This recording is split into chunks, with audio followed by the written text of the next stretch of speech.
Konting tiis na lang. Pagkatapos ng ceremony, kapag napirmahan na ang papeles, akin na ang buong ospital ng tatay niya. Tapos, ikaw na ang priority ko, Beatrice. I promise. Are you sure? Alin ako konsensya ako minsan, tuwing ngumingiti siya sa akin sa fitting natin. Malanding tugo ng isang pamilyar na boses babae na sinusundan ng isang mahinang halakhak. Shh, don't think about her. Wala siyang alam. She's just a boring trower, naive workaholic doctor. 1 taon lang, Beatrice. Gagawa tayo ng paraan para palabasing siya ang may kabit. And then we'll file for annulment. May iwan sa atin ang pera. At siya ang masisira. We will have everything we want. Ang malamig at walang pusong mga salitang iyon ay nagmula kay Alejandro. Ang lalaking maya-maya lamang ay pakakasalan ni Wilhelmina sa harap ng altar. Nakatayo si Mina sa labas ng bahagyang nakabukas na pinto ng bihisang silid ng simbahan. Sa kanyang panginginig, bitbit niya ang isang maliit na silver na tray kung saan nakapatong ang gamot sa puso ng kanyang mapapangasawa at isang basong tubig na sarili pa niyang isinalin dahil sa pag-aalala. Isang mabigat na katahimikan ang bumalot sa kanyang pandinig, na binasag lamang ng tunog ng naglalapat na mga labi at mabilis na paghinga, isang halik na pilit itinatago ngunit umaalingaw-ngaw sa buong pagkatao ni Mina. Ang taong kahalikan ng kanyang mapapangasawa ay si Beatrice, ang babaeng tinawag niyang matalik na kaibigan sa loob ng 20 taon. Ang babaeng kasalukuyang suot ang gown ng kanyang maid of honor. Ang malamig na bakal ng tray ay tila tumagos mula sa kanyang mga daliri hanggang sa kanyang nanlalamig na dibdib. Tila tumigil ang pag-ikot ng mundo habang unti-unting gumuguho ang lahat ng kanyang pinaniniwalaan. 15 taon. 15 taon niyang iginapang ang naiwang milyon-milyong utang ng kanyang yumaong ama. Naalala niya ang mga gabing amoy isdang prito ang kanyang buhok dahil iyon lamang ang kaya niyang ulamin. Ang mga araw na binibilang niya ang bawat sentimo mula sa kanyang sweldo bilang isang nag-uumpisang doktor. Ang paulit-ulit na pagtagpi sa kanyang lumang sapatos para lamang maibangon ang dangal ng kanilang pamilya at maisalba ang klinika ng kanyang papa. At ngayon, sa isang iglap, ang lahat ng kanyang pawis, dugo at sakripisyo ay tinawag lamang na kasangkapan, isang pain. Ang lalaking inakala niyang kanlungan ng kanyang pagod at ang kaibigang inakala niyang kakampi ay nag-aabang lamang na lapain ang lahat ng kanyang pinaghirapan. Tiningnan niya ang sariling refleksyon sa malabong salamin ng pasilyo. Ang babaeng nakasuot ng kumikinang na puting bestida ay mukhang isang nakakaawang tanga, ngunit walang luha na pumatak. Walang baso na nabasag upang lumikha ng eskandalo. Sa halip na magwala at sumigaw, ang naninigas niyang mga daliri ay mas lalong humigpit sa pagkakapit sa gilid ng tray. Unti-unti, umatras ang kanyang mga paa pabalik sa dilim ng pasilyo. Inilapag niya ang tray sa isang maliit na mesa nang walang anumang ingay. Automatikong umabot ang kanyang nanginginig na kamay sa laylayan ng kanyang mamahaling wedding gown. Pinasadahan ito ng marahan upang tiyaking walang gusot. Kahit na nadudurog at sumisigaw sa sakit ang kanyang puso, ang kanyang katawan ay kumikilos ng may perpektong pagsunod sa kanyang pang-araw-araw na tungkulin ang mag-ayos, ang mag-alaga, ang magtiis. Nakasanayan na niyang itago ang sariling sakit para hindi makagulo sa iba. Bago pa man siya makahinga ng malalim upang pakalmahin ang nagwawalang tibok ng kanyang puso, naramdaman niya ang matalim at mahigpit na paghawak ng isang kamay sa kanyang braso. Nang lingunin niya ito, bumungad ang perpektong ngiti at makapal na makeup ni Doña Isabela, ang kanyang biyenan. My dear Mina, nandito ka lang pala. You look absolutely stunning. Malambing, ngunit may pananakot na wika ng matanda, habang pilit na inaayos ang belo ni Mina ng mariin. Are you nervous? Huwag kang mag-inarte ngayon. Hija, maraming bisitang matataas ang katungkulan ang naghihintay sa labas. Hindi makapagsalita si Mina. Tiningnan lamang niya ang mga mata ng matanda. Hinahanap kung may bakas ba ng pagmamahal doon o kung bahagi rin ito ng malaking kasinungalingan. Remember this day, Mina? Nagpatuloy si Doña Isabela. Inilalapit ang mukha sa tainga ni Mina habang ang mga kuko nito ay bahagyang bumaon sa balat ng kanyang braso. Nang mamatay ang papa mo at naiwan kang walang-wala at lubog sa utang, ang pamilya namin ang sumalo sa'yo. Ako ang nagpakain sa'yo. Nagpunas ng luha mo ng mga panahong gusto mo nang sumuko. Utang na loob mo sa pamilya namin ang buhay mo ngayon. Kaya asahan kong magiging mabuti kang asawa kay Alejandro. Ibigay mo sa kanya ang buong tiwala mo, lalo na sa mga papeles ng ospital. Dahil siya na ang haligi mo. Huwag mong ipapahiya ang pamilya Navarro sa araw na ito. You owe us your life. Mina, huwag kang makasarili. Ang mga salitang yon ay parang mga matatalim na pako na sadyang ibinabaon sa kanyang bungo. Utang na loob. Ang dalawang salitang naging tanikala niya sa loob ng maraming taon. Ang pagkaing ibinigay sa kanya noon ay may kapalit palang pag-angkin sa buong pagkatao at yaman niya ngayon. Bakit kailangang bayaran ng kanyang kaluluwa ang kabutihang ginawa ng may panunumbat? Tama bang isuko niya ang huling piraso ng kanyang dignidad para sa isang ilusyon ng pamilya? Hanggang kailan siya magiging alipin ng konsensya para sa mga taong walang konsensya? Bumukas ang malalaking kahoy na pinto ng simbahan. Sumabog ang malakas at marangyang musika ng koro na naghudyat ng simula ng seremonya ng kasal. Ang liwanag mula sa altar ay tila isang nag-aapoy na bunganga ng halimaw na naghihintay na lamunin siya ng buo. Hinila na siya ni Doña Isabela patungo sa bungad ng pasilyo, kung saan libu-libong mata ang nag-aabang. Sa dulo nito ay nakatayo si Alejandro, nakangiti ng matamis. Habang sa likuran nito ay si Beatriz na nagkukunwaring nagpupunas ng luha ng kaligayahan. Nakakapit ang malamig na kamay ni Mina sa kanyang palumpon ng mga bulaklak. Hahakbang ba siya patungo sa kanyang sariling kamatayan? O tatakbo siya palayo ng walang bitbit, kundi ang wasak niyang pagkatao? Ang bawat paghakbang ni Wilhelmina sa ibabaw ng mahaba at pulang karpet ay tila paglakad ng nakayapak sa ibabaw ng mga basag na salamin. Ang musika mula sa koro, na dapat sana'y naghahatid ng galak at pag-asa, ay tila isang malungkot na awit ng pagluluksa para sa kanyang kalayaan. Ngumiti siya. Isang perpektong ngiti na matagal niyang pinag-aralan sa harap ng salamin. Ngunit sa likod ng mga nangungusap niyang mata ay isang kaluluwang nagmamakaawa. Bawat pagbati, bawat palakpak, at bawat pagtango ng mga bisita sa magkabilang gilid ay tila mga patak ng asidong pumapaso sa kanyang balat. Wala silang alam sa kahayupang naghihintay sa dulo ng pasilyong ito. Nakikita nila ang isang masayang nobya, ngunit ang totoo, siya ay isang tupang kusang naglalakad patungo sa ihawan. Nang makarating siya sa unahan, sinalubong siya ni Beatriz, ang kanyang maid of honor, ang babaeng itinuring niyang tunay na kapatid. Kumikinang ang mga luha sa mga mata ni Beatriz habang maingat nitong inaayos ang mahabang belo ni Mina. Ang ganda-ganda mo, best friend. Deserve mo ang lahat ng kaligayahang ito. Madamdaming bulong ni Beatriz.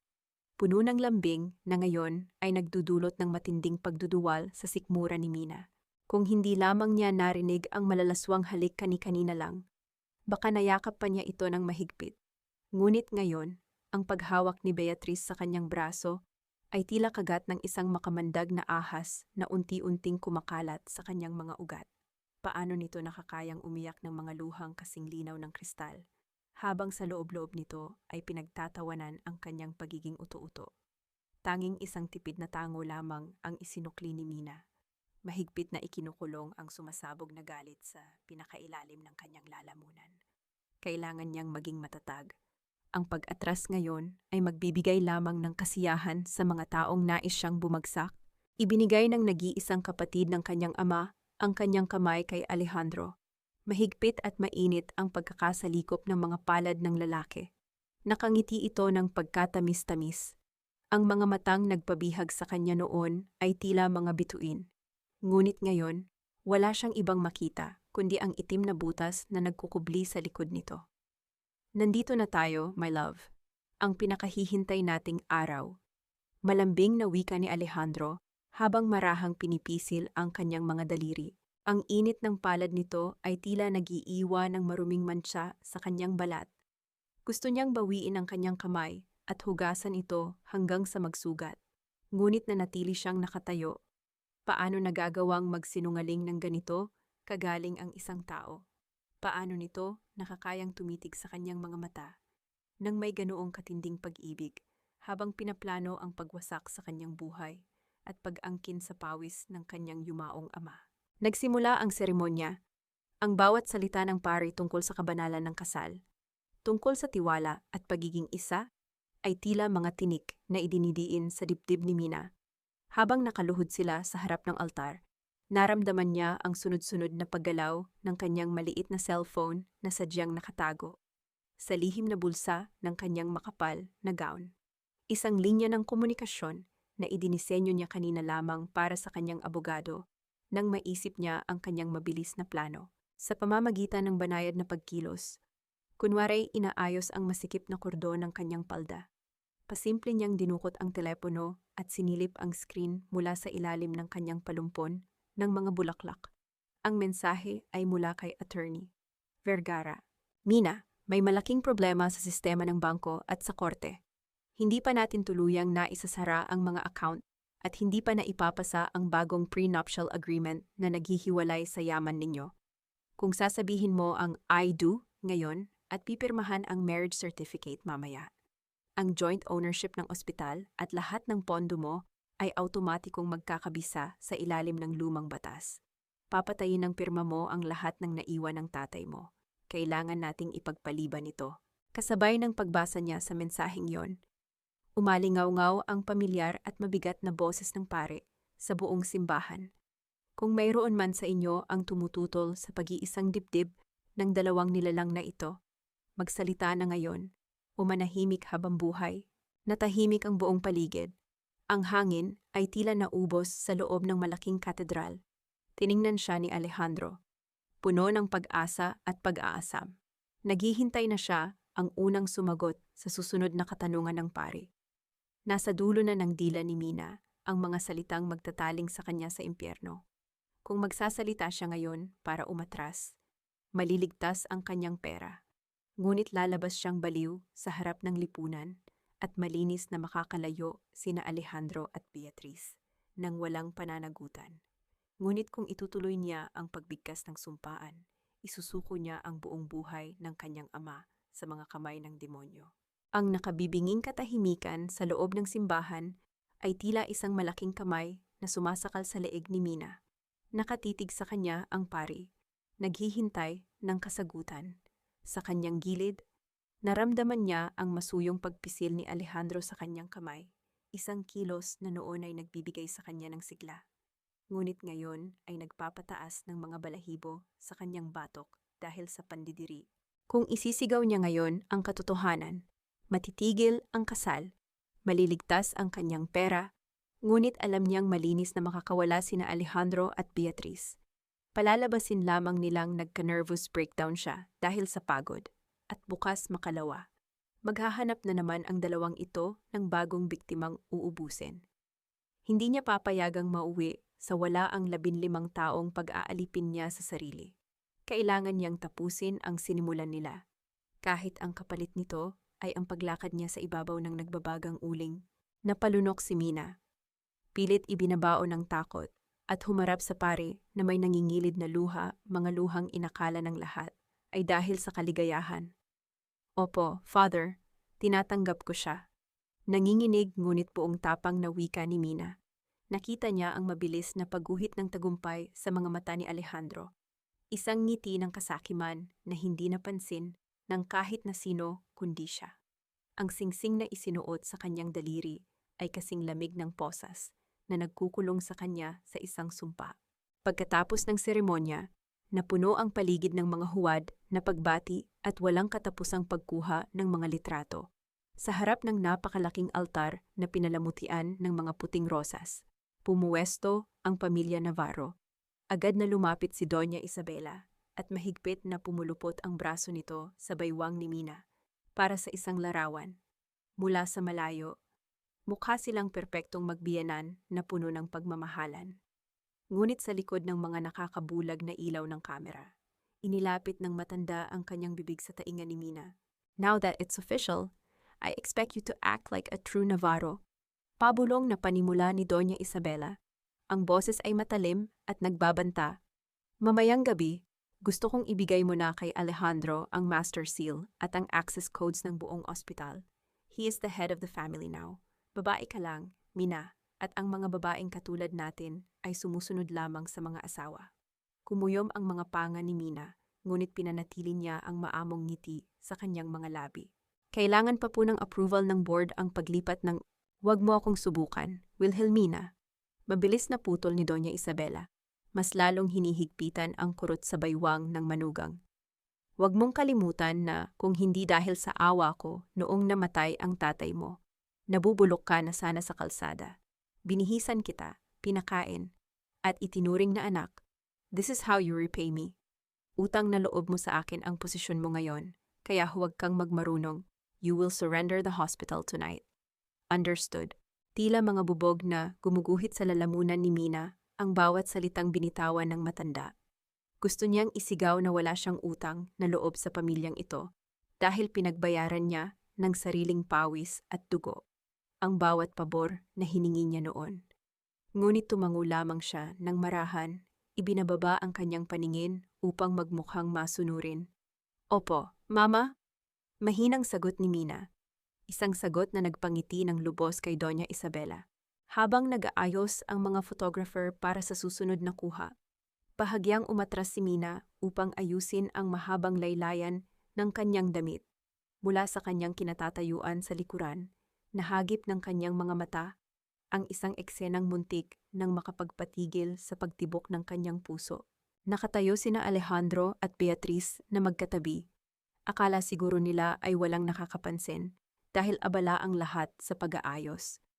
Nakita ni Mina ang marahang pagdampi ng mga daliri ni Alejandro sa likuran ng bewang ni Beatriz, isang haplos na puno ng pagnanasa. Mabilis na nagkatinginan ng dalawa, nagngitian ng palihim, at pasimpleng nagdikit ang kanilang mga balikat. Ginagawa nila ito mismong sa harap ng dambana, kung saan siya sumumpa ng katapatan, kani-kanina lang. Gusto siyang pumatay. Gusto niyang kunin ang mabigat na stand ng ilaw at ihampas sa mga mukha nilang nagkukunwari. Ngunit bago pa man niya magawa iyon, naramdaman niya ang sunod-sunod na panginginig ng kanyang telepono na nakatago sa loob ng kanyang damit. Tumalikod siya palayo sa kumpol ng mga tao at palihim na binasa ang mensahe. Mula muli iyon kay Attorney Vergara.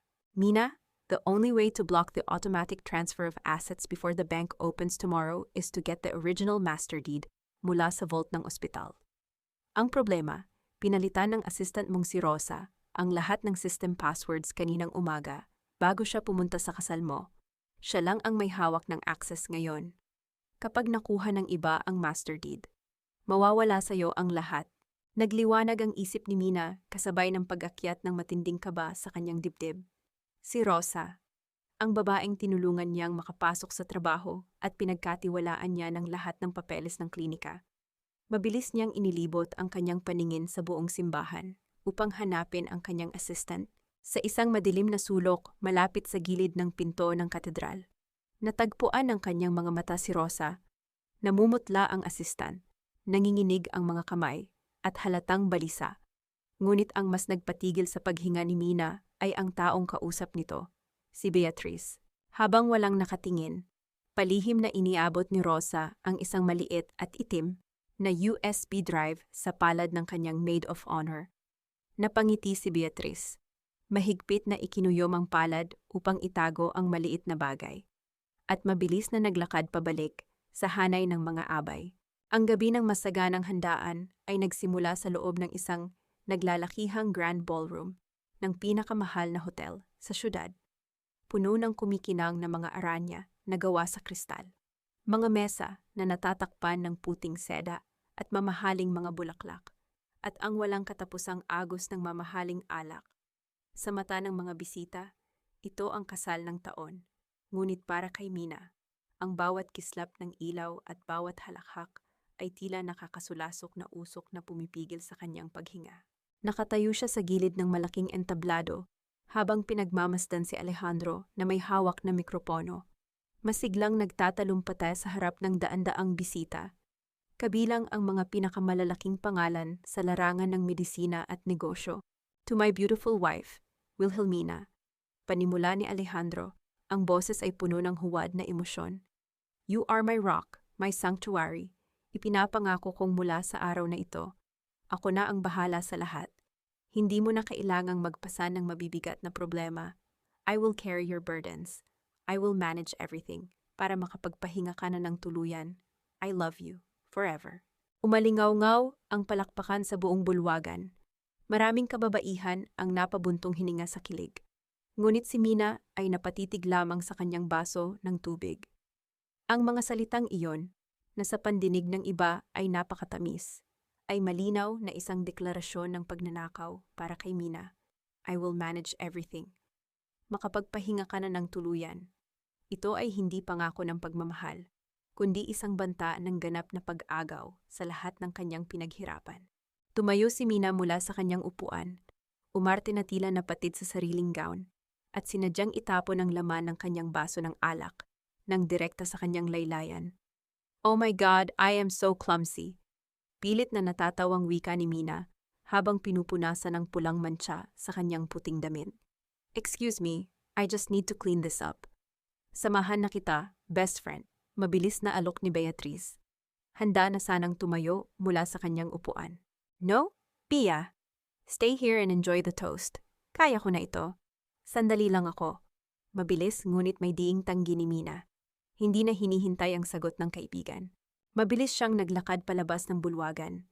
Hindi ang mantsa ang sadya niya, kundi si Rosa. Nakita niya itong palihim na nagmamadaling lumabas kanina bago pa man magsimula ang talumpati ni Alejandro. Tiniis niya ang bigat ng kanyang damit at ang bilis ng pagkabog ng kanyang dibdib habang sinusundan ang direksyon na tinahak ng kanyang assistant. Naabutan niya si Rosa sa dulo ng isang walang taong pasilyo patungo sa mga banyo. May hawak itong telepono na nakadikit sa tainga, nanginginig ang buong katawan, at panay ang pagtingin sa paligid. Ma'am Beatriz, ibinigay ko na po sa inyo ang kopya ng mga master codes kanina sa simbahan. Opo, alam kong ipapadala ko pa ang original soft files mula sa server ng ospital papunta sa system ninyo. Nakapila na po. Kapag pinindot ko ito, burado na ang lahat ng access ni Doktora Mina. Pero natatakot po ako. Paano kung malaman niya buhay po ng anak ko ang nakasalalay dito? Umiiyak na pakiusap ni Rosa sa kabilang linya. Parang pinukpok ng maso ang ulo ni Mina. Ang USB na nakita niya kanina ay hindi pa ang huling hakbang.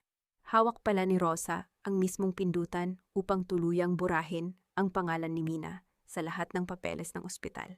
At kung pipindutin nito iyon ngayon, bago pa man makagalaw ang kanyang abogado, tuluyan nang mawawala ang lahat. Tahimik na lumapit si Mina at pinutol ang usapan sa pamamagitan ng paghawak sa nanginginig na balikat ng kanyang assistant. Napasinghap si Rosa. Nanlaki ang mga mata sa matinding gulat nang makita ang nobya na nakatayo sa kanyang likuran. Binitiwan nito ang telepono at nag-echo ang pagkakahulog nito sa malamig na sahig ng pasilyo. Doktora. Doktora Mina.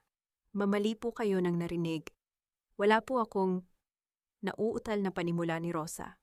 Umaatras hanggang sa sumandal ang kanyang likod sa malamig na pader. Hanggang kailan mo ako pagtataksilan? Rosa, malamig na tanong ni Mina. Ang boses niya ay hindi sumisigaw, ngunit ang diin nito ay pumapaghiwa sa hangin. Tinanggap kita ng walang-wala ka. Binigyan kita ng trabaho ng walang gustong tumanggap sa'yo dahil palagi kang lumiliban para sa may sakit mong anak. At ngayon, ibebenta mo ang buong ospital ng tatay ko sa mga taong gustong sirain ako. Humagulgol si Rosa na paluhod sa harapan ni Mina. Mahigpit nitong hinawakan ang laylayan ng damit ng doktora. Patawarin niyo po ako, doktora. Wala po akong magawa, iyak ni Rosa habang nakadikit ang noo sa sahig. Si Doña Isabela po, hawak niya ang pondo ng Charity Foundation na magbabayad sana sa open heart surgery ng anak kong si Lily. Sinabi niya sa akin na, kapag hindi ko ibinigay kay Ma'am Beatriz ang mga access codes at hindi ko binura ang files ninyo, ipapawalang bisa niya ang tulong. Mamamatay po ang anak ko. Doktora, 1 linggo na lang ang palugit ng mga doktor sa kanya. Ako lang po ang inaasahan ng anak ko. Naramdaman ni Mina ang pagpintig ng matinding galit, hindi kay Rosa, kundi kay Doña Isabela. Ang ginang na nagpapakitang tao bilang isang mapagkawang gawa ay ginagamit pala ang mismong buhay ng isang inosenteng bata bilang panakot at pambala sa kanyang mga masasamang plano. Ito ang uri ng mga taong kinakalaban niya, mga halimaw, na nakadamit ng pagiging disente. Tumingin si Rosa sa kanyang hawak na tablet kung saan nakabukas ang sistem ng ospital. Ang daliri nito ay nanginginig malapit sa pindutang send and delete. Kung idiin niya ito, maliligtas ang kanyang anak. Ngunit mawawasak ang buhay ng kaisa-isang taong naging mabuti sa kanya. Kailangan ko po itong gawin, Doktora. Parang awa niyo na. Hayaan niyo na po akong iligtas ang anak ko. Mabilis na wika ni Rosa. Idinidikit ang daliri sa screen. Bago pa man dumapo ang daliri ni Rosa sa ibabaw ng kumikinang na screen. Mabilis ngunit mahinahong hinawakan ni Mina ang pulso ng kanyang assistant. Hindi siya gumamit ng dahas, kundi isang hawak na puno ng pagpapatahan, tulad ng ginagawa niya sa mga pasyenteng nagwawala sa loob ng emergency room. Lumuhod si Mina, hindi alintana na ang kanyang mamahaling bestida ay sumasayad na sa maruming sahig ng pasilyo. Pinantayan niya ang level ng mata ng umiiyak na ina. Ventricular septal defect na may pulmonary hypertension. 7 ang butas sa puso ni Lily at ang kaliwang ventricle niya ay nagsisimula ng humina dahil sa sobrang pagbomba ng dugo. Malamig at eksaktong wika ni Mina, binabanggit ang mga medical na detalye na tila binabasa lamang niya mula sa isang chart. Natigilan si Rosa. Ang mga luhang umaagos sa kanyang mga mata ay pansamantalang natuyo dahil sa gulat. Papaano niyo po nalaman wala po akong ipinapakitang record sa inyo? Nanginginig na tanong ng assistant. Dahil ako ay isang doktor sa puso, Rosa. At ikaw ang assistant ko, sagot ni Mina. Ang boses ay mas lumambot, ngunit puno ng awtoridad. Napansin ko ang mga reseta na nahuhulog mula sa bag mo. Nakita ko ang mga gamot na palagi mong tinitimpla kapag tumatawag ang yaya niya. Alam ko ang sakit ng anak mo bago mo pa man subukang ilihim ito sa akin dahil natatakot kang matanggal sa trabaho. Mahigpit na kinuyom ni Mina ang mga kamay ni Rosa na hawak ang tablet. Kung ipapadala mo iyan kay Beatrice at kay Doña Isabela, iniisip mong maliligtas mo si Lily. Ngunit kilala ko sila, Rosa. Kapag nakuha na nila ang gusto nila mula sa akin, tingin mo ba tutuparin nila ang pangako nila sa isang hamak na assistant na ginamit lang nila? Tatanggalin nila ang pondo at hahayaan nilang mamatay ang anak mo dahil wala na silang mapapakinabang sa'yo. Nagsimulang humagulhol ng mas malakas si Rosa. Ang kanyang katawan ay nanginginig sa matinding takot at kawalan ng pag-asa. Ano pong gagawin ko, siya na lang po ang mayroon ako. Hindi ko po kayang mawala ang anak ko. Pagmamakaawa nito, binitawan ni Mina ang pulso ni Rosa at ginamit ang kanyang mga kamay upang punasan ang mga luha sa pisngi ng babae. Ang kanyang mga mata ay puno ng determinasyon. Hindi siya mamamatay. Rosa, ipinapangako ko sa'yo, hindi siya mamamatay. Matatag na wika ni Mina, pinagtitibay ang bawat salita. Huwag mong ipadala ang mga files. Sa halip, ibigay mo sa akin ang buong control ng system ngayon din. I-transfer mo ang lahat ng original files diretso sa private server ng abogado ko. Kapag ginawa mo ito, isusumpa ko sa pangalan ng yumaong ama ko. Ako mismo ang mag-oopera kay Lily. Libre. Ako ang magbabayad ng lahat ng gamot, ospital, at pangangalaga niya hanggang sa gumaling siya. Nanlaki ang mga mata ni Rosa. Si Doktora Mina ay isa sa mga pinakamagaling na surgeon sa bansa. Kung siya ang gagawa ng operasyon, ang tsansa na mabuhay si Lily ay halos tumaas ng doble kumpara sa mga doktor na binabayaran lamang ng foundation ni Doña Isabela. Totoo po ba? Doktora, hindi niyo po ako pinaparusahan sa ginawa ko, tanong ni Rosa. Naguguluhan kung bakit sa kabila ng kanyang pagtataksil ay kabutihan pa rin ang isinusukli ng doktora. Ang kasalanan mo ay dahil sa pagiging isang ina na desperado. Ngunit kung itutuloy mo ito ngayon, iyon ay pagiging isang mamamatay tao na ng pangarap ng ama ko. Sagot ni Mina. Sino ang mas paniniwalaan mo, Rosa? Ang mga taong gumagamit sa buhay ng bata para magnakaw, o ang doktor na ang sumpa ay magligtas ng buhay? Walang pag-aalinlangang mabilis na kumilos ang mga daliri ni Rosa sa screen ng tablet. Binago niya ang command lines. Sa halip na ipadala ang mga impormasyon sa server ni na Beatrice, mabilis niyang inilipat ang lahat ng pagmamay-ari, password, at bank codes diretso sa lihim at protektadong server ni Attorney Vergara. Pagkatapos ay nag-type siya ng isang mahabang code upang tuluyang i-lock out ang kahit na sinong susubok na pumasok gamit ang lumang account. Tapos na po, Doktora. Ligtas na po ang mga papeles ninyo. Humihikbing wika ni Rosa habang ibinibigay ang tablet kay Mina. Isang mainit na pakiramdam ng tagumpay ang bumalot sa dibdib ni Mina. Sa wakas, ang isang malaking parte ng yaman ng kanyang ama ay ligtas na mula sa mga kawatan.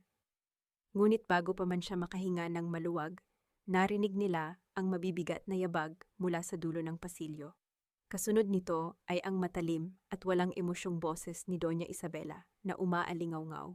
Mina, hihaano, bang klaseng mansa iyan at inabot ka na ng 15 minuto? Ang daming naghahanap sa'yo sa loob? Mabilis na napatayo si Rosa. Ang mukha ay sinabuyan muli ng matinding pamumutla. Nakatayo sa kanto ng pasilyo si Doña Isabela. Nakahalukip-kip ang mga braso at matalim ang mga matang nakatitig sa kanila.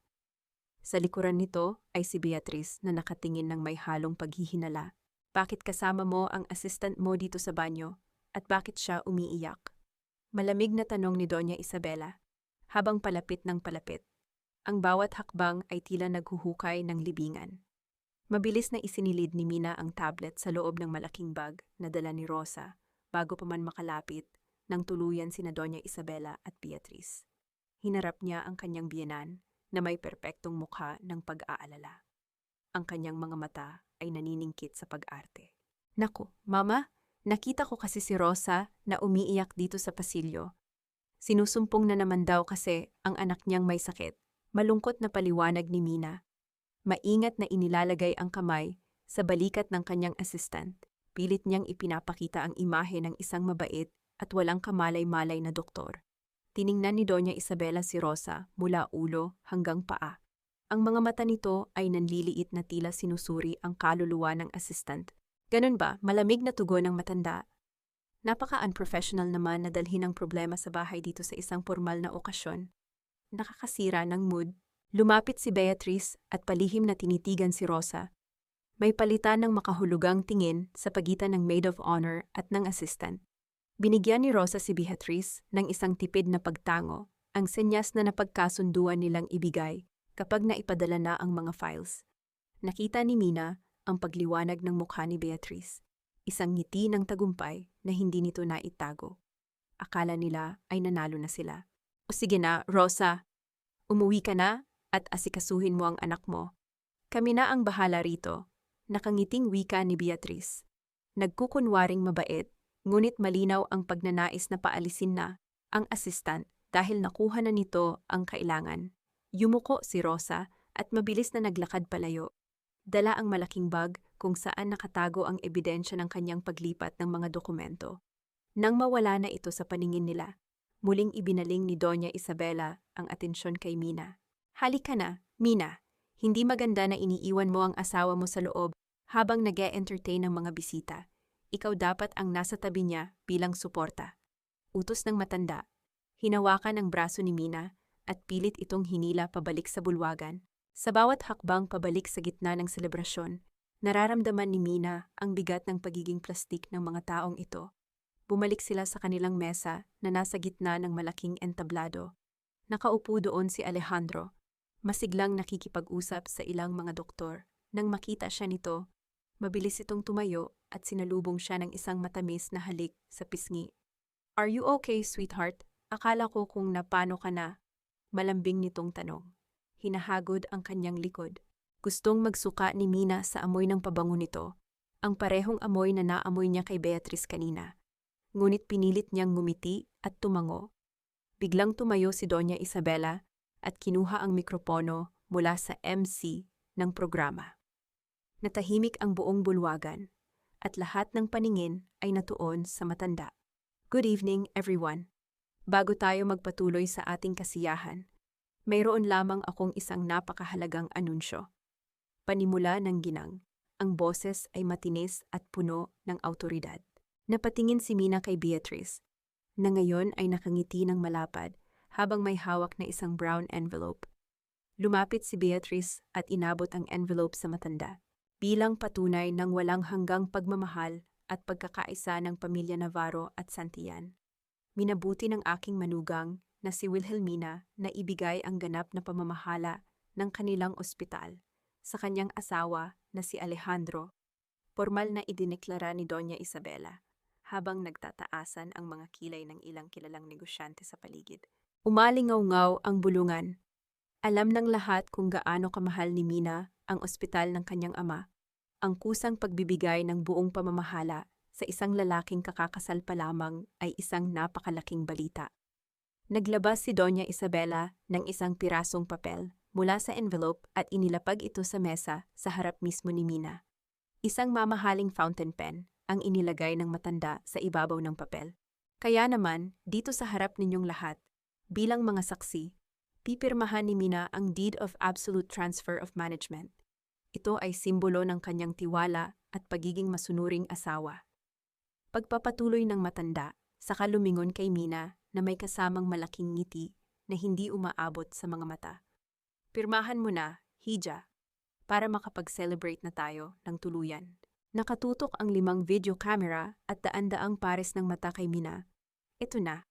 Ito ang bitag na inihanda nila sakaling pumalpak ang plano sa online transfer. Gagamitin nila ang pressure ng publiko para pilitin siyang isuko ang lahat. Kung hindi siya pipirma, siya ang lalabas na masama, madamot, at walang tiwala sa kanyang asawa. Ipapahiya niya ang pamilya Navarro sa harap ng lipunan. At alam niyang hindi siya titigilan ni Doña Isabela hanggat hindi siya nadudurog. Nakatingin sa kanya si Alejandro. Ang mga mata nito ay nag-aanyayang kunin ang panulat. Sa gilid, nakahalukip-kip si Beatrice, tila nag-aabang sa kanyang tuluyang pagbagsak. Unti-unting iniangat ni Mina ang kanyang kamay at dahan-dahang hinawakan ang malamig na bakal ng fountain pen. Ramdam ni Mina ang lamig ng fountain pen na tila isang patalim na iniaabot sa kanya upang hiwain ang sariling lalamunan. Ang bawat matang nakatutok sa kanya sa loob ng malaking bulwagan ay tila mga bintanang nag-aabang sa kanyang pagtalon. Naramdaman niya ang marahang pagdampi ng kamay ni Alejandro sa kanyang balikat, isang pilit na pagpapakita ng suporta na sa katotohanan ay isang mahigpit na pagkuyom upang hindi siya makawala. Sige na, sweetheart. Para sa future natin ito. Malambing na bulong ni Alejandro, na ang tono ay sadyang pinarinig sa mga bisitang nasa malapit. Tumingin si Mina kay Doña Isabela na ngayon ay nakangiti ng matamis. Tila isang inang naghihintay ng parangal sa isip-isip ni Mina. Sumasabog na ang kanyang galit. Paano nila nagagawang ngumiti habang nagnanakaw sa mismong harapan ng maraming tao. Ngunit alam niyang hindi siya maaaring magwala. Ang pagwawala ng isang babae sa publiko ay madalas tinatawag na hysteria, habang ang pagnanakaw ng isang lalaki na may kapangyarihan ay madalas tawaging business strategy. Hindi niya ibibigay sa kanila ang pabor na palawakin ang kwentong baliw siya. Isang plano ang mabilis na nabuo sa kanyang isipan. Kailangan niyang sirain ang momentum ng panlilinlang na ito. Dahan-dahan niyang inilapit ang dulo ng panulat sa papel. Ngunit sa halip na pumirma, bigla niyang nanginginig na ibinagsak ang panulat, kasabay ng pilit na pag-agos ng luha sa kanyang mga mata. Bago pa man dumampi ang tinta, itinulak niya ang panulat ng napakalakas. Kaya tumilapon ito at tumama sa gilid ng mesa. Nabali ang matulis na nguso nito at kumalat ang itim na tinta sa puting tela ng mesa at sa mismong dokumento. Napasinghap ang mga bisitang nakaupo sa malapit. Mabilis na napatayo si Doña Isabela. Ang ngiti ay napalitan ng panlalaki ng mga mata dahil sa pagkasira ng papel. "Oh my God, I am so sorry." Umiiyak na wika ni Mina. Itinakip ang mga kamay sa kanyang bibig na tila ba nanginginig sa matinding emosyon. "Masyado lang po akong na-overwhelm. Hindi ko mapigilang maiyak dahil sa wakas. Sa wakas ay merong taong aako ng mga responsibilidad na iniwan ni Papa. Masyado lang akong naging emosyonal kaya nanginig ang kamay ko." Lumapit si Beatrice. Ang mukha ay nagpipigil ng inis habang pinupunasan ng tissue ang kumalat na tinta. Sa dokumento na ngayoy hindi na mabasa ang mga letra. "Mina, ano ba naman iyan nasira? Tuloy ang papel." Pabulong ngunit madiing wika ni Beatrice. Huwag kayong mag-alala. Mabilis na dugtong ni Mina. Humaharap sa mga bisita habang nagpupunas ng peking luha. Pirma na lang ang kulang. Bukas na bukas din, ipapahanda ko ang bagong kopya at pipirmahan namin ito ni Alejandro sa opisina ng notaryo para mas formal. Gusto ko sanang maging perpekto ang lahat sa harap ng batas. Dahil sa magandang rason na ibinigay ni Mina, tumango ang mga bisita at nagpalakpakan bilang pag-unawa sa emosyonal na kalagayan ng nobya. Wala nang magawa si Doña Isabela kundi ang pilit na ngumiti at tumango. Kahit na halatang nag-aalab ang galit sa loob nito dahil nabigo ang kanyang mabilisang plano. Upang tuluyang maiba ang atensyon, agad na hudyat ng MC ang pagsisimula ng first dance ng bagong kasal. Hinawakan ni Alejandro ang baywang ni Mina at hinila siya patungo sa gitna ng dance floor. Nagsimulang tumugtog ang isang malambing na musika. Mahigpit ang pagkakayakap ng asawa sa kanya. Ang dibdib nito ay nakadikit sa kanyang dibdib. Ngunit ang pakiramdam ni Mina ay tila yakap siya ng isang malamig na bangkay. Muntik mo na kaming ipahiya doon, Mina. Matigas na bulong ni Alejandro sa kanyang tainga habang patuloy silang sumasayaw. Nakangiti sa mga kamera. Huwag mo nang uulitin iyon. Nasaktan lang ako. Ali, alam mo namang mahina ako kapag usapang pamilya. Mahinang sagot ni Mina, nananatili sa kanyang karakter na mahina at sunod-sunuran. Habang nag-iikot sila sa gitna ng bulwagan, napansin ni Mina ang posisyon ni Beatrice. Nakatayo ito malapit sa mesa kung nasaan ang mga teknisyan ng ilaw at tunog. Nang dumaan sila malapit kay Beatrice habang sumasayaw.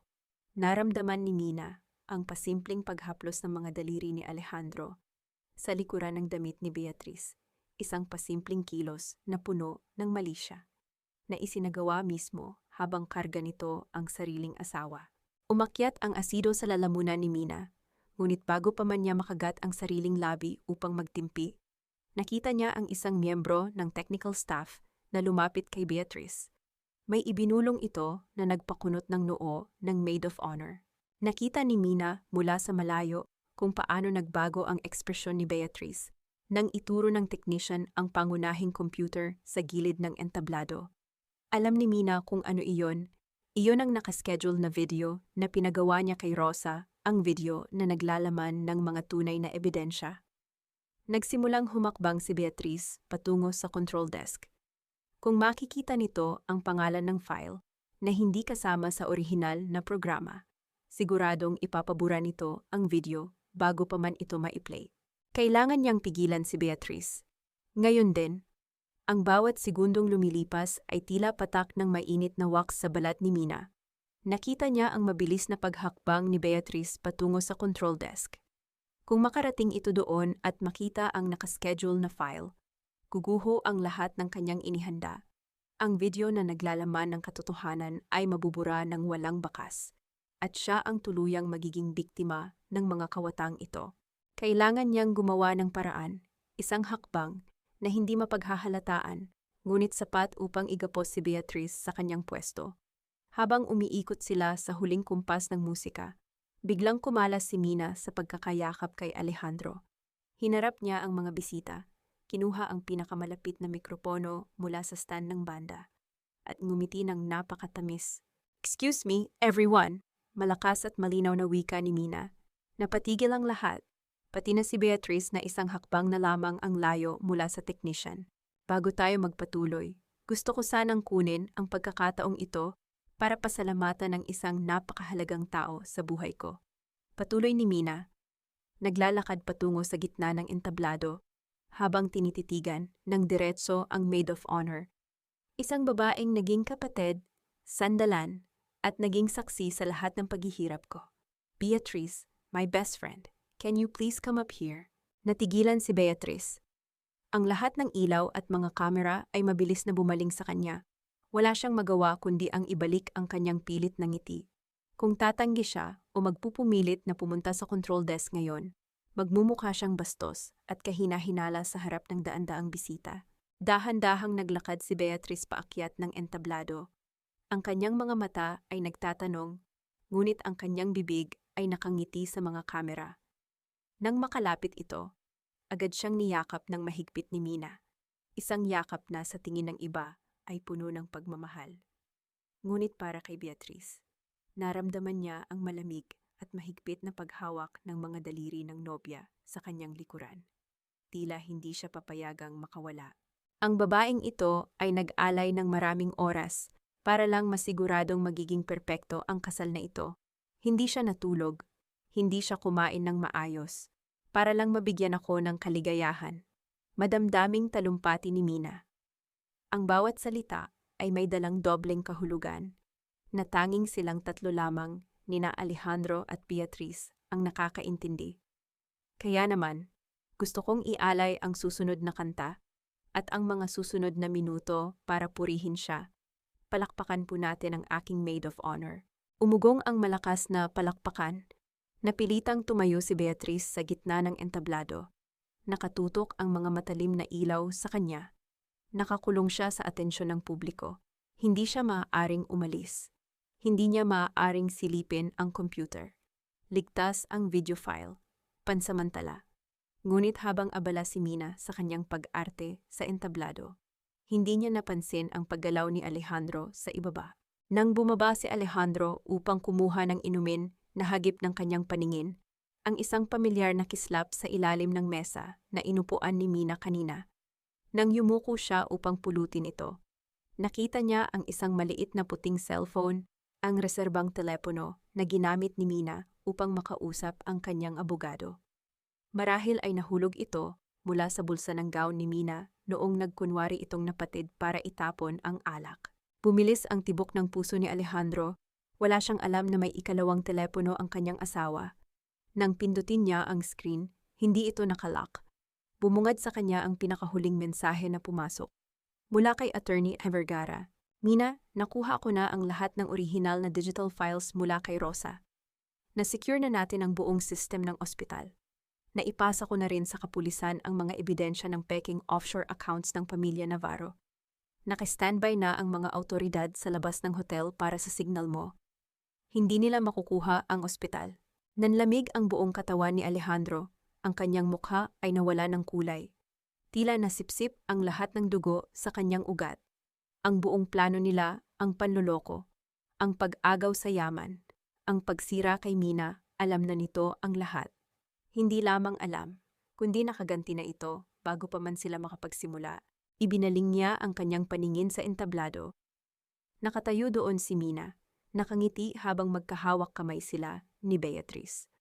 Sa pagkakataong iyon, nakita ni Alejandro na ang ngiti ng kanyang asawa ay hindi ngiti ng isang inosenteng nobya, kundi ngiti ng isang mangangaso na nag-aabang sa kanyang huli. Ibinalsa ni Alejandro ang puting telepono sa kanyang bulsa. Ang kanyang mga kamay ay nanginginig, hindi sa takot, kundi sa isang matinding puot na pilit nag-aalab mula sa kanyang bituka. Tumingin siya kay Doña Isabela, na kasalukuyang nakikipag-usap sa isang senador sa kabilang dulo ng bulwagan. Walang kamalay-malay na ang kanilang imperyo ay unti-unti nang pinupulbos ng babaeng tinawag nilang Uto-Uto. Nang matapos ang talumpati ni Mina, masiglang nagpalakpakan ang mga tao. Bumaba ito mula sa entablado, iniiwan si Beatrice na napilitang makipag-usap sa mga bisitang lumalapit upang batiin ito. Ginamit ni Alejandro ang pagkakataong ito upang salubungin ang kanyang asawa bago pa man ito makabalik sa kanilang mesa. Hinawakan niya ng mahigpit ang braso ni Mina. Ang kanyang mga kuko ay halos bumaon sa manipis na balat nito. Ang galing ng speech mo, sweetheart. Pero medyo mainit dito sa loob. Hindi ba? Bakit hindi muna tayo lumabas sandali para magpahangin? Malamig na aya ni Alejandro. Ang ngiti nito ay nananatili. Ngunit ang mga mata nito ay tila mga punyal na nakatutok sa lalamunan ni Mina. Naramdaman ni Mina ang pagbabago sa hawak ng asawa. Hindi ito ang hawak ng isang nagmamahal, kundi hawak ng isang warden sa kanyang presong sinusubukang tumakas. Tiningnan niya ang mga mata nito at nakita niya ang dilim na kanina pa niya hinihintay na lumabas. Alam na nito, hindi siya pumalag. Hinayaan niya itong hilahin siya palabas ng main hall, patungo sa isang madilim na pasilyo ng hotel, malayo sa mga mata at tainga ng kanilang mga bisita. Nang masiguro nilang walang tao, Malakas na itinulak ni Alejandro si Mina pasandal sa malamig na pader ng pasilyo. Akala mo ba napakatalino mo na? Wilhelmina, galit na asik ni Alejandro. Hindi na nag-aaksaya ng oras na magkunwari. Inilabas niya ang puting telepono mula sa kanyang bulsa at iwinasiwas ito sa harap ng mukha ni Mina. Nakita ko ang mga mensahe ng abogado mo. Nakuha mo na ang mga papeles, ipinalock mo na ang mga account, at tumawag ka pa ng pulis. Gusto mo ba talagang maglaro ng ganito? Tinitigan lamang siya ni Mina. Hindi nagpapakita ng kahit anong emosyon ng takot. Ang kanyang puso ay kumakabog ng mabilis. Ngunit ang kanyang isipan ay kasing lamig ng yelo. Hindi ito laro. Alejandro, ito ay paglilinis ng basura. Kalmadong sagot ni Mina. Taas noong hinaharap ang lalaking ilang oras na nakalipas ay pinangakuan niya ng walang hanggang pag-ibig. Narinig ko kayo ni Beatrice kanina sa simbahan. Narinig ko ang lahat ng plano ninyong babuyin ako pagkatapos kong ibigay sa inyo ang ospital. At huwag mong isiping hindi ko alam ang ginawa ni Mama Isabela para i-blackmail si Rosa. Kayo ang nagsimula nito. Isang malademonyong halakhak ang kumawala mula sa bibig ni Alejandro. Inilapit niya ang kanyang mukha sa mukha ni Mina hanggang sa maramdaman nito ang mainit nitong hininga. At ano ang plano mo ngayon? Ipapahuli mo ako. Ipapapahiya mo ang pamilya ko sa harap ng lahat. Mapanuyang tanong ng lalaki. Umiling ito ng marahan.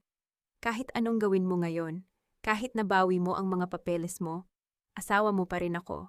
Mina, pinirmahan mo ang marriage certificate. Sa mata ng batas, konektado pa rin tayo. At hindi ako papayag na matalo ng ganun lang.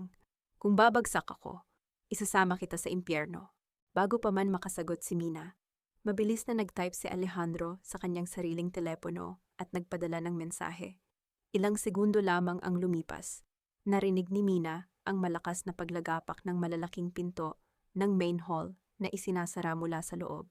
Nagmamadaling naglakad, papalapit ang 3 malalaking security guard ng hotel, mga tauhan, na maliwanag na binayaran ni Alejandro upang maging sarili nitong hukbo. Hinarang nila ang pasilyo, sinisiguradong walang makakalabas at walang makakapasok. Anong ginagawa mo? Tanong ni Mina, nagsisimula ng maramdaman ang tunay na panganib. I-lock nyo ang lahat ng pinto ng Grand Hall. Huwag kayong magpapapasok ng pulis. At siguraduhin ninyong hindi makakapasok ang asawa ko. Malamig na utos ni Alejandro sa mga gwardya. Humarap siyang muli kay Mina. Ang mga mata nito ay nagniningas sa galit at desperasyon. Titingnan natin kung sino ang mas paniniwalaan ng lipunan. Pananakot ni Alejandro. Sisirain ko ang reputasyon mo ngayon din.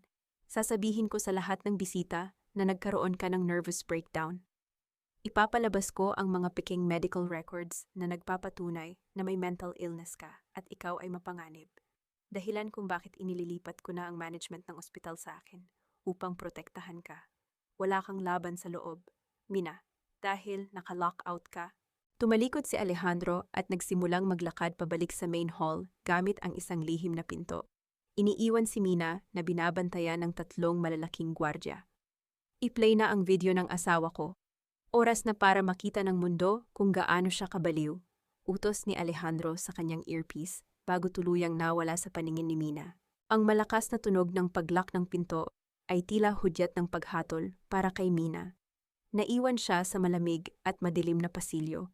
Napapalibutan ng 3 gwardya na walang emosyong nakatitig sa kanya. Sa loob ng bulwagan, alam niyang sinisimulan na ni Alejandro ang kanyang malagim na plano, ang tuluyang wasakin ang kanyang reputasyon at palabasing baliw siya sa harap ng pinakamalalaking tao sa lipunan.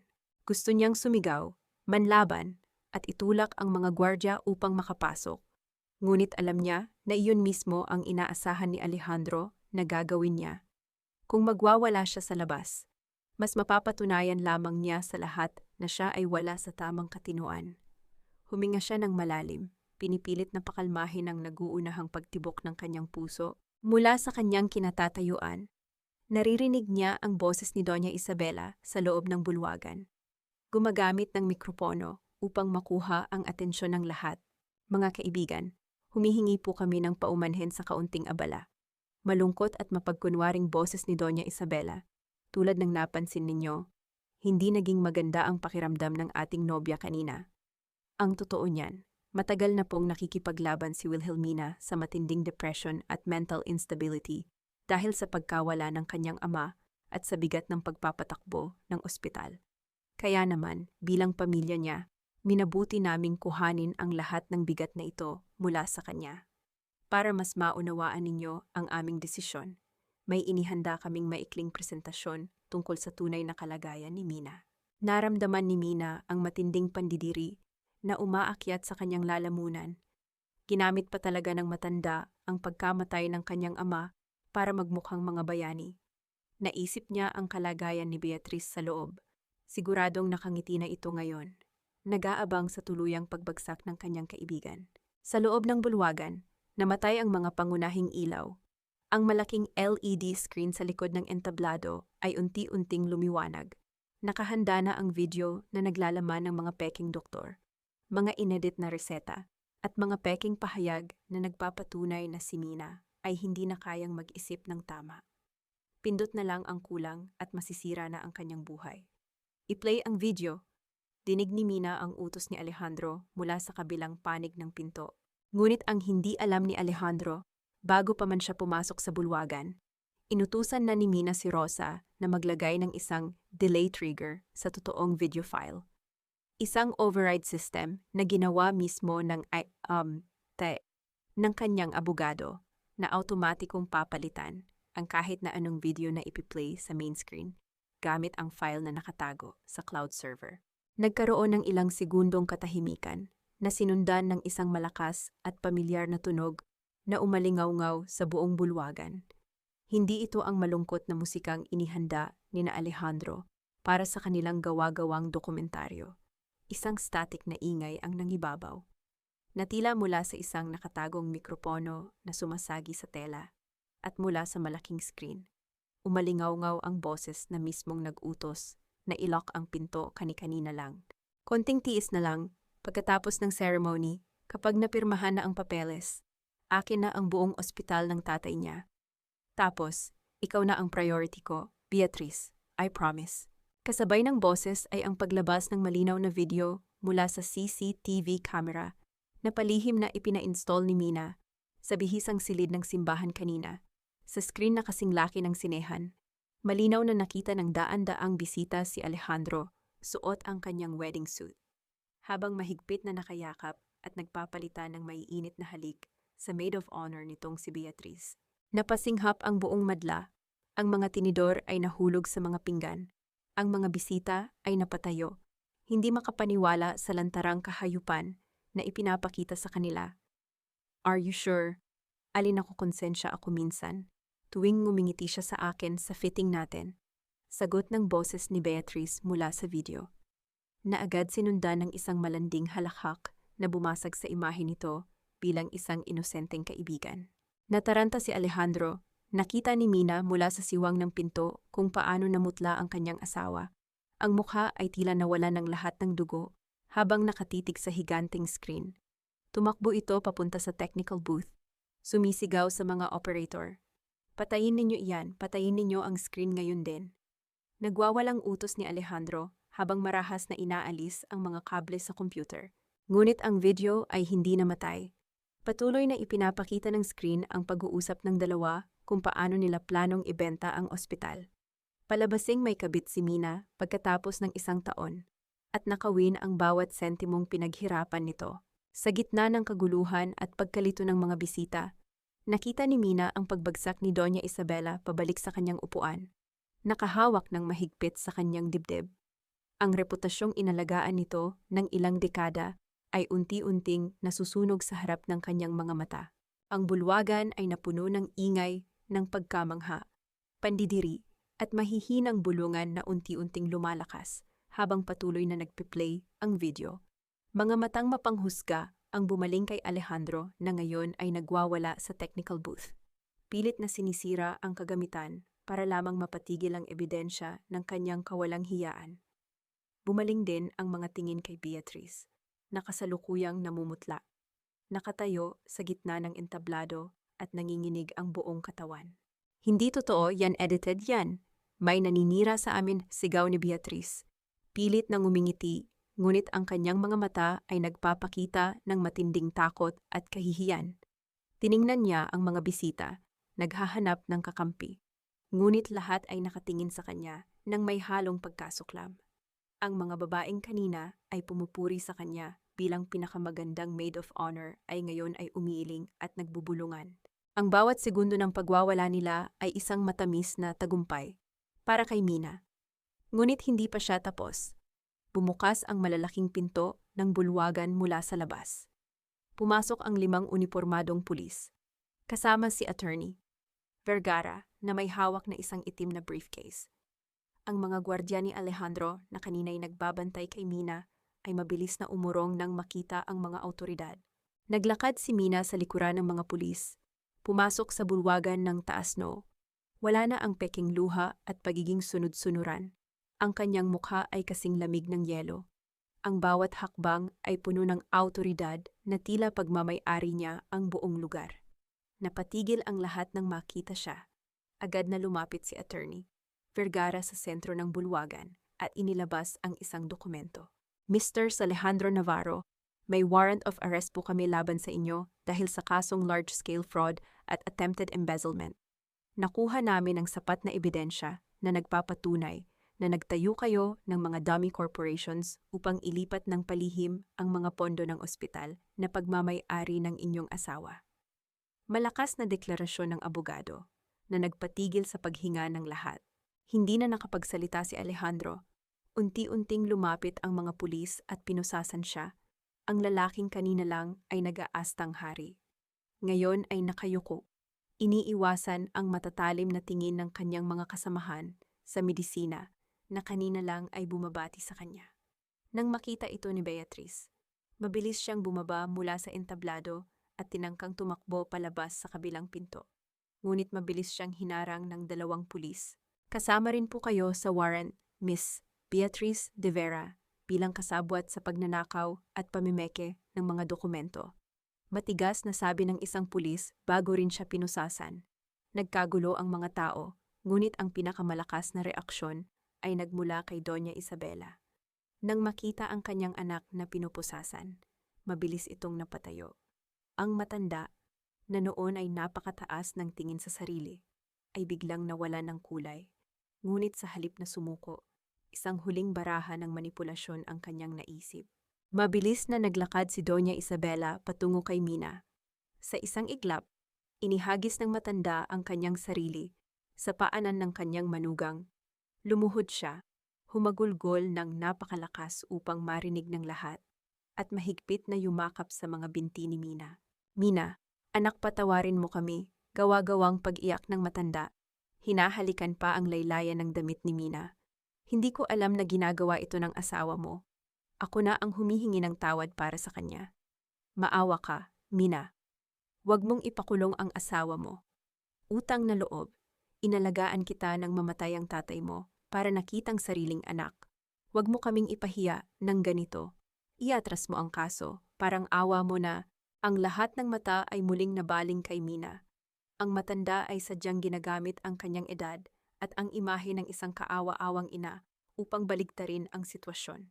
Ipinapakita nito sa publiko na kung ipapakulong ni Mina ang kanyang asawa sa mismong araw ng kanilang kasal, lalabas siyang walang puso at walang utang na loob. Ramdam ni Mina ang hapdi ng pagkakaalala sa 15 taon niyang pagiging sunod-sunuran. Utang na loob, iyan ang ginamit nilang kadena para sakalin siya. At ngayon, ginagamit muli nila ito upang makatakas sa batas. Tumingin siya pababa kay Doña Isabela. Unti-unti niyang iniatras ang kanyang binti upang kumalas sa pagkakayakap ng matanda. Tiningnan ni Mina si Doña Isabela mula ulo hanggang paa. Ang matanda ay patuloy sa pag-iyak. Nanginginig ang mga balikat, umaasang tatalab muli ang kanyang drama. Ngunit ang Mina na nakatayo ngayon sa kanyang harapan ay hindi na ang ulilang umiyak noong mamatay ang kanyang ama. Dahan-dahang umatras si Mina. Tuluyang kinakalas ang kanyang sarili mula sa pagkakakapit ng matanda. Tiningnan niya nang diretso sa mga mata si Doña Isabela. Tumayo kayo, Doña Isabela. Huwag ninyong gamitin ang pangalan ng ama ko para pagtakpan ang inyong kasakiman.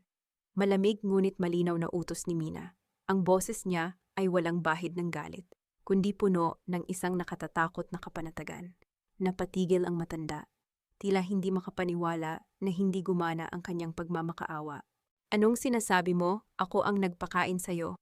Ako ang nagbihis sa'yo, wala kang utang na loob. Pasigaw na sagot ng matanda. Mabilis na nagbago ang anyo mula sa kaawa-awa patungo sa nakakikilabot na pagkainis. Utang na loob, mahinahong tanong ni Mina. Ang bawat salita ay may dalang bigat ng 15 taong sakripisyo. Binayaran ko na yan. Bawat araw na nagtrabaho ako nang walang sweldo sa sarili kong ospital para lang bayaran ang utang ng inyong pamilya sa bangko. Bawat pagyuko ko sa inyo, bawat pagtitiis ko sa mga panlalait ninyo, binayaran ko ng sobra-sobra ang mga pekeng ngiti at huwad na pag-aalaga ninyo. Ang utang na loob ay hindi lisensya para nakawin ang buong pagkatao ko. Umalingaw-ngaw ang mga salitang iyon sa buong bulwagan. Ang mga bisita na kanina ay naaawa kay Doña Isabela. Ngayon ay nakatingin sa kanya ng may halong pagkadismaya at pag-unawa sa kalbaryong dinanas ni Mina. Mula sa likuran, nagpupumiglas si Alejandro sa hawak ng mga pulis. Mina, please, makinig ka muna sa akin. Pagmamakaawa ni Alejandro. Ang mga mata nito ay punong-puno ng desperasyon. Alam kong nagkamali ako, pero mahal kita. Hindi totoo ang sinabi ko sa video. Sinabi ko lang yon para mapasaya si Beatriz. Pero ikaw ang tunay kong asawa, bawiin mo ang kaso. Mina, mag-usap tayo, ayusin natin to bilang pamilya. Si Beatriz, na ngayon ay nakaposas din, ay naiyak ng malakas nang marinig ang pagtatanggi ni Alejandro. Napagtanto nitong kahit ang matamis na dila ng lalaking kanyang kinasabwat ay handa rin siyang ipagkanulo upang iligtas ang sarili.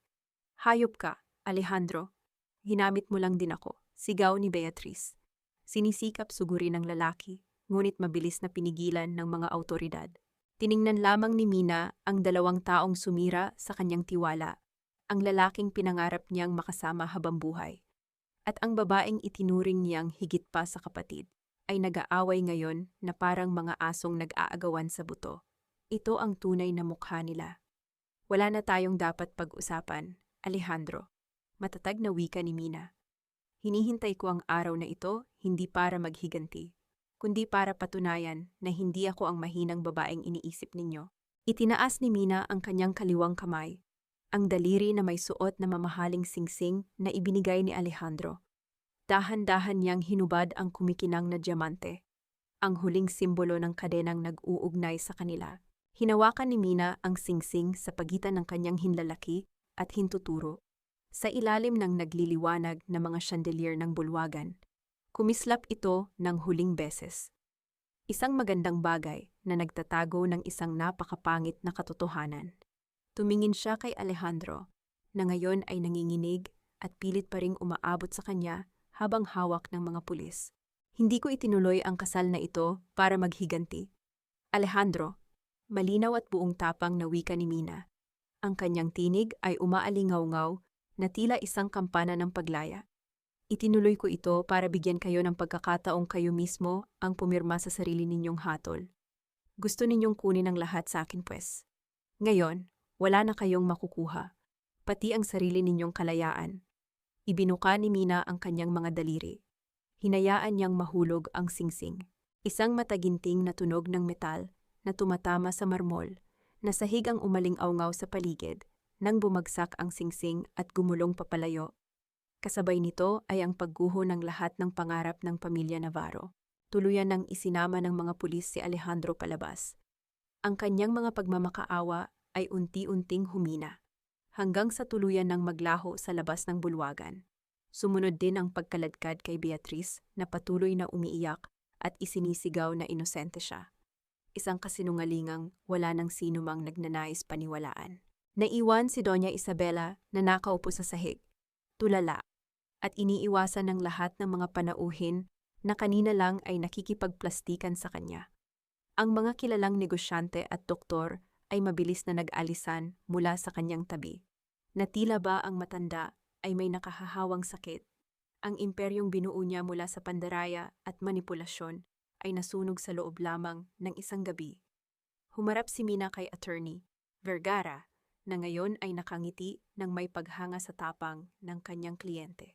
Attorney, pakisiguro na ang lahat ng papeles ng ospital ay nasa pangalan ko na bago mag-umaga at simulan na rin natin ang proseso ng annulment at ang pagsasampa ng patong-patong na kaso bukas. Utos ni Mina. Makakaasa ka, Mina? Wala na silang lusot. Sagot ng abogado bago maglakad palabas upang asikasuhin ang mga pulis. Nang tuluyan ng maging malinaw natapos na ang palabas, nagsimulang mag-alisan ang mga bisita. Ang ilan ay palihim na nagbigay ng tango ng paggalang kay Mina. Nagpapakita ng simpatya at paghanga sa kanyang katatagan. Nang lumiit na ang bilang ng mga tao, lumapit si Rosa mula sa isang sulok. Karga-karga ang kanyang malaking bag. Nahihiyang yumuko ang asistant. Hindi makatingin ng diretso sa mata ng doktora. Doktora, hindi ko po alam kung paano magpapasalamat.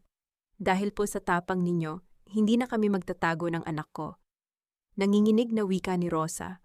Ngumiti si Mina, isang totoong ngiti na matagal na niyang hindi na ipapakita. Lumapit siya at hinawakan ang kamay ng assistant. Gaya ng ipinangako ko, Rosa, dalhin mo si Lily bukas sa ospital. Ipapahanda ko na ang operating room. Gagamutin natin siya. Malambing na sagot ni Mina. Napaiyak ng tuluyan si Rosa at niyakap ang doktora ng mahigpit bago magpaalam. Nang mag-isa na lamang siya, pinagmasdan ni Mina ang malaking bulwagan, ang mga nakakalat na bulaklak, ang maruming mantel dahil sa natapong tinta, at ang mga upuang naiwan, isang wasak na pagdiriwang. Ngunit sa unang pagkakataon, matapos ang 15 taon, nakahinga siya ng maluwag. Inangat niya ang laylayan ng kanyang mabigat na wedding gown at nagsimulang maglakad palabas. Bawat hakbang ay tila pagtatapon ng mga bigat na matagal niyang pinasan. Iniwan niya sa loob ng bulwagang iyon, hindi lamang ang lalaking nanloko sa kanya, kundi pati na rin ang mahinang bersyon ng kanyang sarili, na pumayag magpaalipin sa ngalan ng utang na loob. Paglabas niya ng hotel, sinalubong siya ng malamig na hangin ng gabi. Tumingala siya sa kalangitan, pumikit, at hinayaan ang sariling damhin ng kalayaan. Wala na siyang asawa, wala na siyang matalik na kaibigan. Ngunit hawak niya ang pinakamahalagang bagay na muntik na niyang isuko ang kanyang sarili. 6 na buwan na ang lumipas mula nang gumuho ang ilusyon ng isang perpektong pangarap. Ang banayad na ihip ng hangin sa umaga ay nagpagalaw sa mga nakasabit na kampanilya ng hangin sa labas ng bintana ni Mina. Lumilikha ng isang payapa at malambing na himig na sumasabay sa pag-ikot ng mainit na usok mula sa kanyang kapeng barako. Nakatayo siya sa kusina ng kanyang sariling bahay, isang maliit ngunit maaliwalas na tahanan na binili niya mula sa kanyang sariling ipon. Walang malalaking aranya na gawa sa kristal, walang mga katulong na nag-aabang sa kanyang utos. Ngunit ang pakiramdam ng paggising ng walang pangamba ay mas higit pa sa anumang yaman. Dahan-dahan niyang inilapag ang tasa sa ibabaw ng mesa at kinuha ang dyaryo na iniwan ng nagde-deliver kaninang madaling araw. Sa unang pahina, nakasulat ang isang balitang matagal nang inaasahan ng lipunan.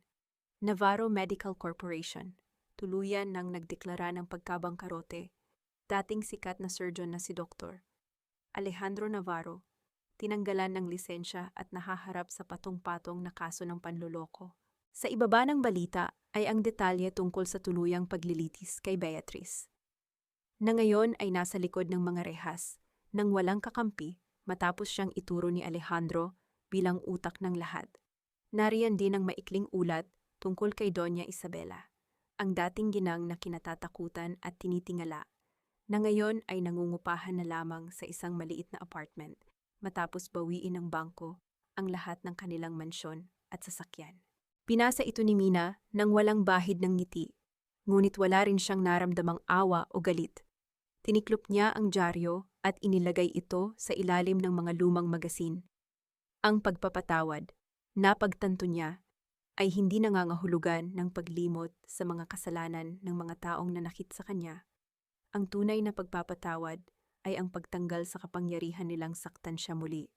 Pinatawad niya ang sarili sa naging kahinaan niya noon, at pinili niyang huwag nang dalhin ang laso ng pamilya Navarro sa kanyang bagong buhay. Nagbayad sila sa batas at iyon ay sapat na.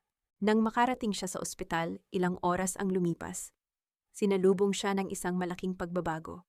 Ang pangalan sa itaas ng gusali ay hindi na ang lumang pangalan ng klinika, kundi Santillan Heart Foundation, isang pasilidad na ngayon ay nagbibigay ng libreng operasyon para sa mga mahihirap na pasyenteng may sakit sa puso. Ginamit niya ang perang muntik ng nakawin ng kanyang asawa upang bigyang buhay ang matagal ng pangarap ng kanyang ama. Doktora Mina Doktora, isang masigla at matinis na boses ng bata ang umaling-awngaw sa pasilyo. Nilingon ito ni Mina at nakita ang maliit na si Lily, ang anak ng kanyang assistant, na tumatakbo papalapit sa kanya. Ang bata na 6 na buwan na, ang nakararaan ay namumutla at naghihingalo, ay ngayon ay may mamula-mulang pisngi at puno ng enerhiya. Agad na lumuhod si Mina upang saluhin ang bata sa isang mahigpit na yakap. Sumunod na lumapit si Rosa. May daladalang mga folder ng pasyente. Ang mga mata nito ay nagniningning sa labis na pasasalamat. Dahan-dahan lang, Lily. Baka mapagod ka agad. Malambing na saway ni Rosa sa anak. Bago bumaling sa doktora. Good morning, doktora. Ang likot-likot na po niya ngayon. Hindi ko na halos maabutan. Hinaplos ni Mina ang buhok ng bata at marahang inilapat ang kanyang palad sa maliit na dibdib ni Lily. Naramdaman niya ang malakas, buo, at payapang pagtibok ng puso nito. Isang pusong patuloy na tumitibok dahil pinili niyang ipaglaban ang tama. Hayaan mo siyang tumakbo, Rosa. Malakas na ang puso niya, malakas na malakas. Nakangiting wika ni Mina, tumayo at tinapik ang balikat ng kanyang assistant. Nang pumasok si Mina sa kanyang opisina, tumayo siya sa harap ng malaking bintana kung saan tanaw ang buong syudad.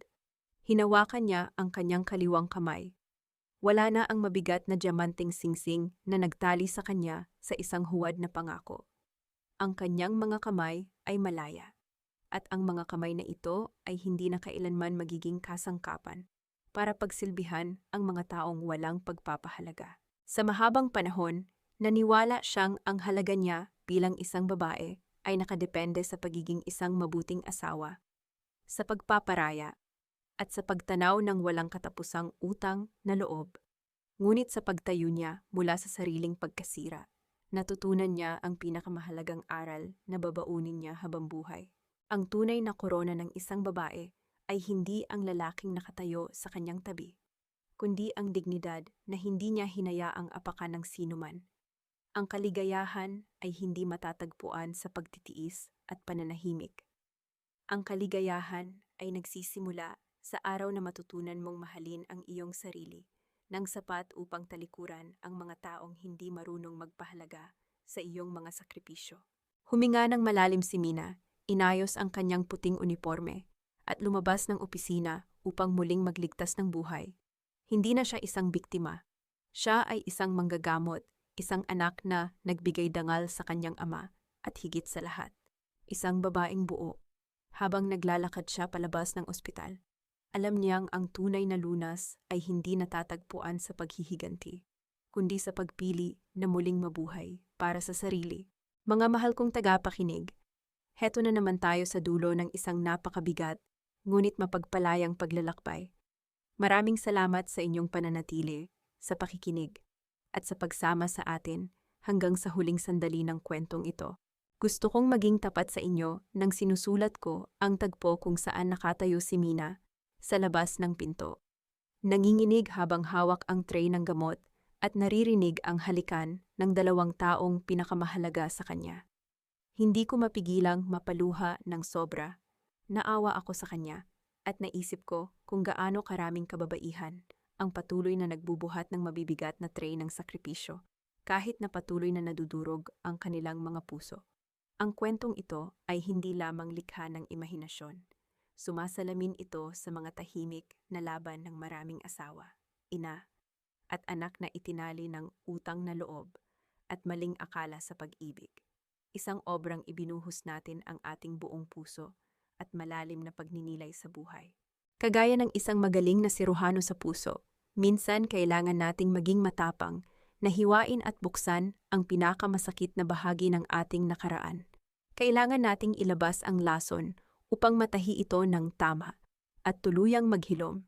Ang halaga natin bilang babae ay hindi kailanman nasusukat sa kislap ng diamanteng singsing na isinusuot sa ating daliri, kundi sa tibay ng ating mga sariling kamay na kayang bumuo muli ng buhay mula sa pagkasira. Kayo ba, mga kaibigan? Nasaan kayo ngayon habang pinapakinggan ito? Baka nagluluto kayo ng inyong hapunan, nagtutupi ng mga damit, o nagpapahinga sa kama pagkatapos ng isang napakahabang araw sa trabaho.